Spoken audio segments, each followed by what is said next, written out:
ఇప్పుడే joint director welfare గారు చెప్పినట్టు 15 సంవత్సరాలు మనకు నర్సింగ్ ఈఎస్ఐలో నర్సెస్ రిక్రూట్మెంట్ కాలేదు. మీరు అందరూ చూస్తున్నారు. కార్మికులకు వెల్ఫేర్ కోసము ఈఎస్ఐ సర్వీసెస్ ఏదైతే ముఖ్యమైన విషయమో దీంట్లో సరైన మెడిసిన్స్ డిస్పెన్సరీస్లో ఉండాలి, సరైన నర్సింగ్ స్టాఫ్ ఉండాలి, సరైన డాక్టర్స్ ఉండాలి. ఇవన్నీ ఉన్నప్పుడే మనము మన కార్మికులకు వారి కుటుంబ సభ్యులకు అందరికీ కూడా సరైన వైద్యం చేయగలుగుతాం.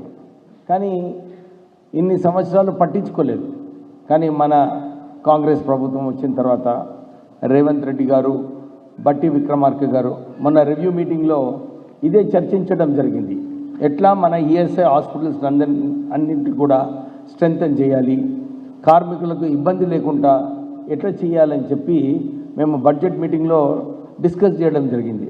డిస్కస్ చేసినప్పుడు ఉప ముఖ్యమంత్రి గారు ఇదే అన్నారు, మీకు ఎన్ని నిధులు కావాలో చెప్పండి అన్నారు. నేను అప్పుడు ఆ రోజు చెప్పినాను, మాకు 70 కోట్ల నిధులు పెండింగ్ ఉన్నాయి.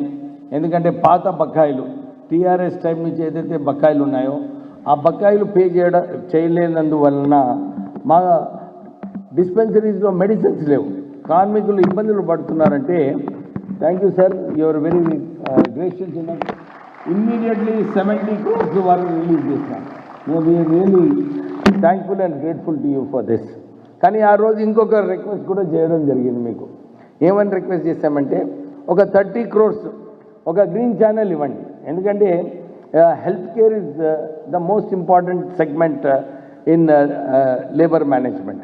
హెల్త్ కేర్ సరిగా ఉన్నప్పుడే కార్మికులందరూ కూడా మంచిగా ప్రొడక్టివిటీ చేయొచ్చు, వాళ్ళందరూ కూడా చేయొచ్చు. So to stream line ESI medical services మీరు ఒక 30 crores మాకు గ్రీన్ ఛానల్లో ఇస్తే మంత్లీ పేమెంట్స్ ఏదైతే ఉంటుందో హాస్పిటల్ సర్వీసెస్కి ఇంకా మెడిసిన్స్ పేమెంట్స్ కోసము we can give good services to in the ESI sector. అంతేగాక ఒక విజన్ అన్నమాట, మన తెలంగాణలో అన్ని ఈఎస్ఐ హాస్పిటల్స్ మంచిగా ఎక్విప్ కావాలి, నర్సింగ్ స్టాఫ్ ఉండాలి, సర్వీసెస్ మంచిగా ఉండాలి, అప్గ్రేడేషన్ సర్వీసెస్ ఉండాలి. నేను మొన్న union minister of labour and employment Mansukh Mandaviya గారు వచ్చినప్పుడు నేను వారిని ఇదే కోరినాను. ఇంత చక్కటి సంస్థ సనత్ నగర్లో ఉంది, కానీ అది సరిపోదు, అందరూ కూడా సనత్ నగర్కే వస్తున్నారు.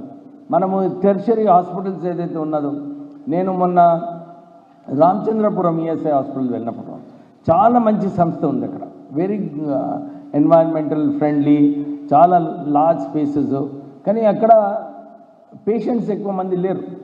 నేను సూపరింటెండెంట్ గారిని అడిగినప్పుడు వారు ఏమన్నారంటే, సార్ ఇక్కడ మనకు డయాలిసిస్ యూనిట్ ఒకటి అవసరము, ఒక కార్డియాక్ సెంటర్ అవసరము, ఒక burns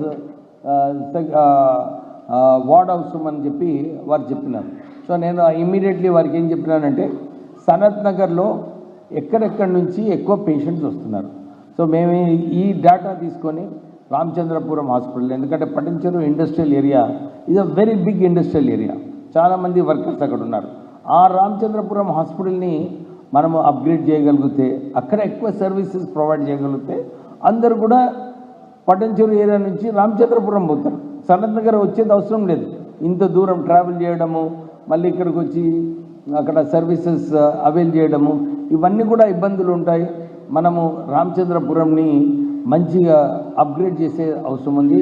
so union minister Mandaviya గారిని కోరినప్పుడు వారు ఇమ్మీడియట్లీ అన్నారు, డెఫినెట్లీ అక్కడ ఒక డయాలిసిస్ సెంటర్ ఇస్తాము, ఒక కార్డియాక్ సెంటర్ ఇస్తామని చెప్పి కూడా వారు ఒప్పుకోవడం జరిగింది. సో రామచంద్రపురంని ఒక మంచి center we are going to do. దాని తర్వాత నాచారం ఉంది, నాచారంని కూడా అక్కడ ఒక కార్డియాక్ కేర్ సెంటర్ స్టార్ట్ చేస్తూ, డయాలిసిస్ యూనిట్ ఆల్రెడీ పైప్ లైన్లో ఉంది, దాన్ని స్ట్రెంగ్తన్ చేయడము, ఈ నాచారంని కూడా ఒక స్ట్రాంగ్గా సెటప్ చేస్తే మనకు ఈ ప్రెషర్ సనత్ నగర్లో ఉండదు. So workers can get good services. ఈ ఆలోచనతోని రాష్ట్ర ప్రభుత్వం ముందుకు వెళ్తుంది. సో వీ ప్రపోజ్డ్ ఒకటి రామగుండంలో ఒక 100 bedded హాస్పిటల్, ఇంకొకటి హాస్పిటల్ శంషాబాద్లో, 30 bedded హాస్పిటల్ మహబూబ్ నగర్. మంత్రి గారు వచ్చినప్పుడు కొత్తగూడెంలో కూడా ఒక ఈఎస్ఐ, అక్కడ కూడా చాలా ఇండస్ట్రీస్ ఉన్నాయి, అక్కడ ఇంకొక హాస్పిటల్ ఉంటే బాగుంటుందని చెప్పి అక్కడ కూడా కోరడం జరిగింది. సో ఇంకో నెక్స్ట్ 12 months to 18 monthsలో అన్ని చోట్ల కూడా ఈఎస్ఐ హాస్పిటల్స్ అప్గ్రేడేషన్ చేయబోతున్నాం. సో మంత్రి గారు, you have to give us support, budgetary support. మీరు ఎప్పుడు కూడా మీకు ఏదైనా నిధులు అడిగితే మీరు అంటారు సార్ అవి టీఆర్ఎస్ ప్రభుత్వం అప్పుల రాష్ట్రం చేసింది, 8 లక్షల కోట్లు అప్పున్నదని. కానీ ఇది ఎసెన్షియల్ సర్వీసెస్. సో మాకు మీరు స్పెషల్ ట్రీట్మెంట్, స్పెషల్ కన్సర్న్ చూపించాలని చెప్పి మన ఉప ముఖ్యమంత్రి గారిని కోరడం జరుగుతుంది. మీరు ఏమనుకోదు ఉప ముఖ్యమంత్రి గారు, ఎప్పుడు మీకు ట్రబుల్ చేస్తూ ఉన్నాము, but please have to bear with us because ESI is essential services. ఎందుకంటే ఇక్కడ మనము మంచి సర్వీసెస్ ప్రొవైడ్ చేయాలి. ఇవాళ పువర్ వర్కర్స్ అనే పువర్ పీపుల్ అందరూ కూడా హెల్త్ సెక్టర్లో they are spending lot of money. అది గవర్నమెంట్ రెస్పాన్సిబిలిటీ. ఈ సర్వీసెస్ ఏదైతే మన రాష్ట్ర ప్రభుత్వం నుంచి ఇవాళ మేము మా గవర్నమెంట్ తరఫు నుంచి చేసే అవసరం ఉంది. అందు గురించి ఇంతకుముందు క్రాంతి సాగర్ చెప్పినట్టు ఇతర డాక్టర్స్ రిక్రూట్మెంట్ ఏదైతే గ్యాప్ ఉందో, ఇంకొక 500 స్టాఫ్ది గ్యాప్ ఉందో, త్వరలోనే ఆ గ్యాప్ని కూడా మేము ఫుల్ఫిల్ చేసి ఈఎస్ఐ సర్వీసెస్లో ఫ్యాకల్టీలో ఎక్కడ కూడా తక్కువ ఉండదు. అండ్ పర్టికులర్లీ ఇవాళ 247 నర్సింగ్ స్టాఫ్కి మనము అపాయింట్మెంట్ లెటర్స్ ఇస్తున్నామంటే it's a very good opportunity for all the nurses. And మేము మొన్న ఢిల్లీలో వెళ్ళినప్పుడు సెక్రటరీ గారు, నేను మా యూనియన్ మినిస్టర్ గారిని కోరడం జరిగింది, మాకు ఒక నర్సింగ్ కాలేజ్ కావాలని. So nursing college at Nacharam also will be shortly sanction. So our recruitment కోసము ఈజీగా అవుతుంది. అండ్ ఫ్యూచర్లో ఎందుకంటే నేను we are in charge of advance technology centers. ముఖ్యమంత్రి గారు, ఉప ముఖ్యమంత్రి గారు వారికి ఒక ఆలోచన, అరే మనము ఎక్కువ ఉద్యోగ అవకాశాలు కల్పించాలి ఈ రాష్ట్రంలో.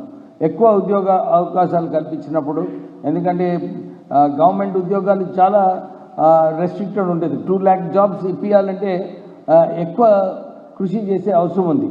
సో అది దృష్టిలో పెట్టుకొని మొన్ననే అడ్వాన్స్ టెక్నాలజీ సెంటర్స్ ఏదైతే 120 అడ్వాన్స్ టెక్నాలజీ సెంటర్స్ స్థాపించడం జరుగుతుందో దాంట్లో చాలామందికి మేము ట్రైనింగ్ ఇప్పిస్తున్నాం. తర్వాత టామ్కామ్ సంస్థ స్టార్ట్ చేసినాం. నిజంగానే ఉప ముఖ్యమంత్రి గారు ఆ రోజు మేము ఊహించలేదు, మేము అడిగినాము 90 crores మాకు టామ్కామ్కి కావాలంటే ఉప ముఖ్యమంత్రి గారు నిజంగానే చాలా ఇమీడియట్గా 90 crores మనకు ఈ బడ్జెట్లో పెట్టడం జరిగింది. సో ఈ టామ్కామ్ ద్వారా మేము జర్మన్ లాంగ్వేజ్, జపనీస్ లాంగ్వేజ్ నేర్పించడానికి ఒక మంచి అవకాశం వచ్చింది. బికాజ్ మేము టామ్కామ్లో చూసేది ఏంటంటే ఫ్యూచర్లో lot of potential is there for employment. జర్మనీలో, జపాన్లో, యూరోప్లో చాలా పొటెన్షియాలిటీస్ ఉన్నాయి. సో మీరందరూ కూడా ఈరోజు nursing staff is the shortage across the world అన్నమాట. సో మీరు ఎవరైతే ఈరోజు నర్సింగ్ అపాయింట్మెంట్స్ లెటర్స్ తీసుకుంటున్నారో మీరందరూ మంచిగా ట్రైన్ అయిన తర్వాత మీకు మంచి బయటికి వెళ్ళే ఆపర్చునిటీస్ కూడా ఉన్నాయి. సో నేను మొన్న ముఖ్యమంత్రి of one of the German states వచ్చినప్పుడు వారు అన్నారు, మా దగ్గర 28,000 ఉద్యోగాలు రెడీలీ అవైలబుల్ ఉన్నారు. మీరు జర్మన్ నర్సెస్ మీ జర్మన్ లాంగ్వేజ్ మన నర్సెస్కి నేర్పిస్తే వాళ్ళకి కొద్దిగా ఎక్స్పీరియన్స్ ఉంటే వీ కెన్ డెఫినెట్లీ టేక్ అండి. అంటే మీరు ఈఎస్ఐ నుంచి పోవద్దు. ఫస్ట్ ప్రికాషన్ మీ అందరికీ కూడా ఫస్ట్ మీరు ఈఎస్ఐలో పనిచేయండి. తర్వాత మీ కొలీగ్స్ ఎవరైతే ఉన్నారో వాళ్ళందరినీ కూడా ఎంకరేజ్ చేయండి. వాళ్ళు నర్సింగ్లో నేర్చుకున్న తర్వాత మేము మా టామ్కామ్ సంస్థ ద్వారా మీకు జర్మన్ లాంగ్వేజ్ అన్నా, జపనీస్ లాంగ్వేజ్ అన్నా నేర్పిస్తే మీకు అక్కడ వెళ్ళినప్పుడు మినిమం 25 to 30 lakhs ఉద్యోగం అక్కడ కల్పిస్తున్నారు. సో మా ఏమైందంటే తెలంగాణలో ఎక్కువ ఉద్యోగ అవకాశాలు కల్పించాలి, ఐదర్ హియర్ ఆర్ అబ్రాడ్. ఎందుకంటే అబ్రాడ్ పోయినా కానీ ఇక్కడ లోకల్ వాళ్ళకి మళ్ళీ ఒక అవకాశం ఉంటుంది. So it is a win situation అన్నమాట.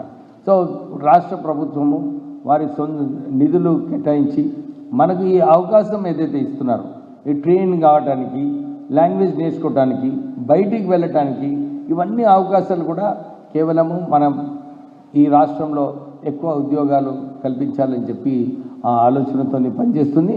So once again congratulations to all the nurses who are taking the appointment letters today, and let us strengthen ESI. I am very keen. In the next 1 year లో ESI hospital should be on par with the best of the government hospitals or private institutions.